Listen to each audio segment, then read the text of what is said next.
ருசியான முட்டை குழம்பு எப்படி வைக்கிறன்றதை பார்க்கலாமா? வாங்க முட்டை கறி வைக்கலாம்.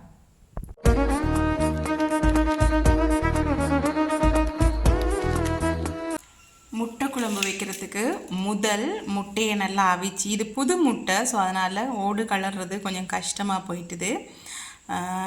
நீங்கள் ஒரு முட்டை வந்து ஒரு 2 நாள் பழைய முட்டை எடுத்திங்கன்னா ஓடு கலர்றது வந்து ஈஸியாக இருக்குது. முட்டையை அவிச்சு முட்டை கோதுகளில் வேறையாக்கி எடுத்துருக்கு. இப்போ இந்த முட்டைகளை வந்து 2 வெட்டி எடுத்துக்கொள்ளுவோம்.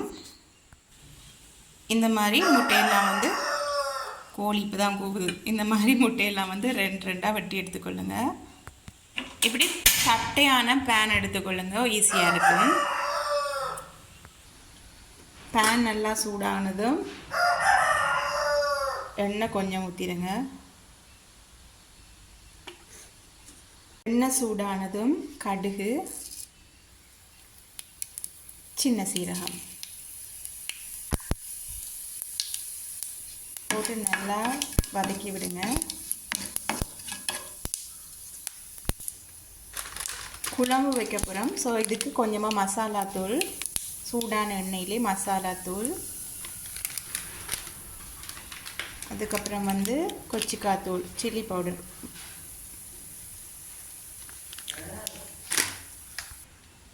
கொஞ்சமாக மஞ்சள் தூள், வீட்டில் அரைச்ச மசாலா போட்டு கொஞ்சம் அந்த எண்ணெயிலே கொஞ்சமாக பொரிய விட்டுருங்க. லைட்டாக கருக்க விடக்கூடாது. லைட்டாக பொரிஞ்சதும் நம்ம வெட்டி வச்ச முட்டைகளை வந்து இதில் வந்து பொரித்து எடுத்துருவோம்.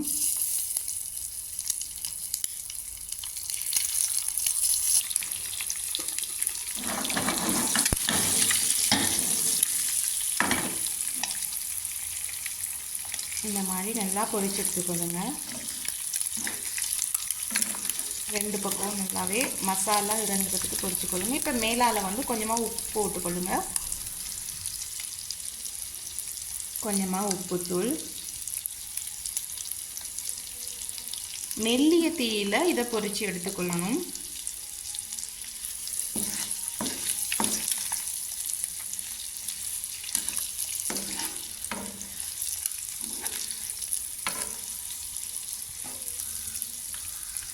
ஒரு பக்கம் பொரிஞ்சிட்டது. இப்போ அடுத்த பக்கம் பொரியுறதுக்கு அதை திருப்பி விட்டு பொரிச்சு எடுத்துக்கொள்வோம்.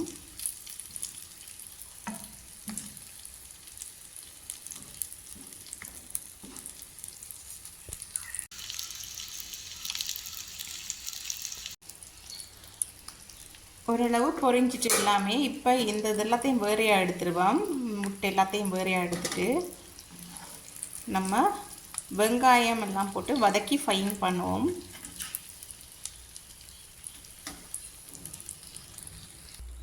முட்டை எல்லாத்தையும் வேறையாக இறக்கியாச்சு. இப்போ இதே சட்டியில் குட்டி குட்டியாக வெட்டி வச்சு வெங்காயத்தை போட்டு வதக்கி கொள்வோம்.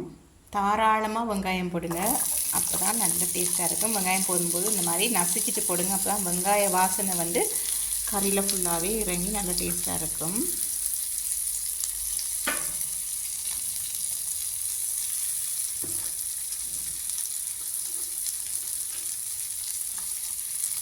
நல்லா வெங்காயத்தை வதக்கி விடுங்க.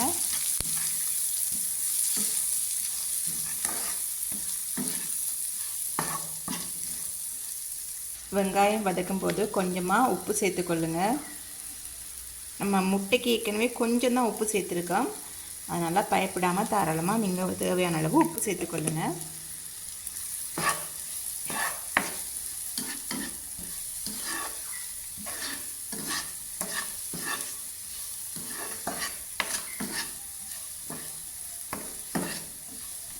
வெங்காயம் லைட்டாக வதங்கிடுச்சு. இப்போ நம்ம வந்து வெள்ளைப்பூடு சேர்த்துக்கொள்வோம்.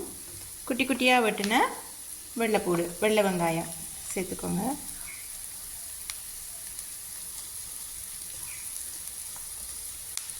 வெள்ளைப்பூடு வந்து அரைச்சிட்டு சேர்க்க வேணாம், இப்படிவே வெட்டி வெட்டி சேருங்க, அப்போ தான் நல்லா டேஸ்ட்டாக இருக்கும். கறி சேர்த்து சாப்பிடும்போது நல்லாயிருக்கும்.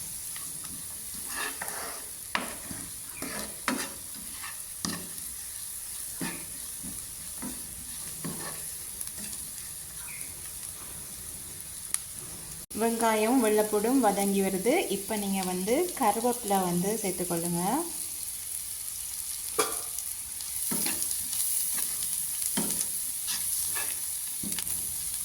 இப்போவே நீங்கள் கருவேப்பிலை சேர்த்துட்டு இதோட வந்து புளியம்பழம்.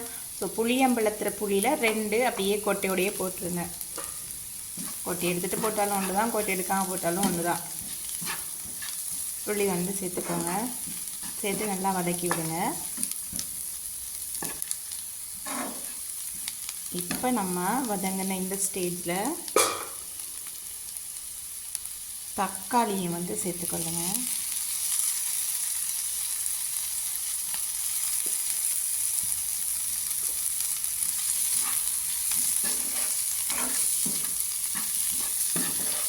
வெங்காயம் நல்லாவே வதங்கும் வரைக்கும் வெயிட் பண்ண வேணாம். ஒரு அரை வெந்ததுக்கு அப்புறமே நீங்கள் வந்து தக்காளியெல்லாம் சேர்த்துக்கொள்ளலாம்.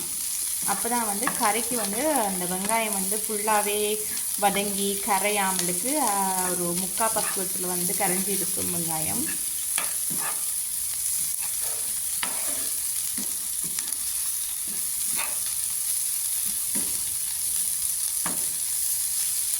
நல்லா வதக்கி விடுங்க.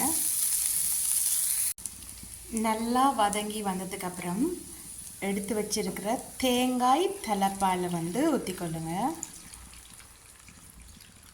தேங்காய் தலைப்பால் வந்து கறி உங்களுக்கு எவ்வளோ திக்குக்கு வேணுமோ அவ்வளோத்துக்கு வந்து நீங்கள் ஊற்றிக்கொள்ளலாம். எனக்கு வந்து கிரேவியாக இருந்து தான் பிடிக்கும். ஸோ அதனால் நான் கொஞ்சம் எக்ஸ்ட்ராவாகவே ஊற்றிருக்கேன் தலைப்பால். நல்லா தலைப்பால் ஊற்றிட்டு இது வந்து ஒரு கொதி வரும் வரைக்கும் அப்படியே விட்டுருவோம்.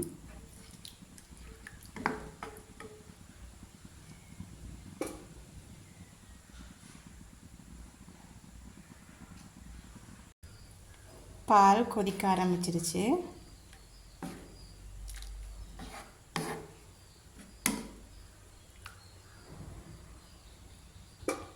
இப்போ நம்ம ஆல்ரெடி பொரிச்சு வச்சுருக்கிற முட்டையை வந்து இதுக்குள்ளே இறக்கிடுவோம்.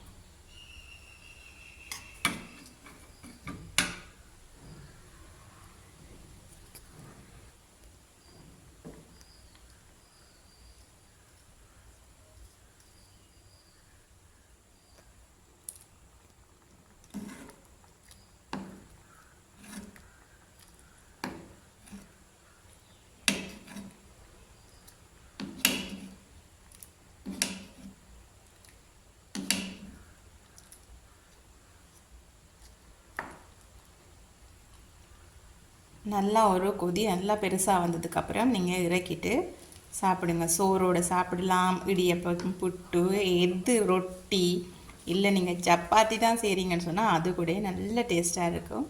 ஸோ உப்பு புளி பார்த்துட்டு லைட்டாக இறக்குனீங்கன்னா சரி, டேஸ்டியான முட்டை கறி தயார்.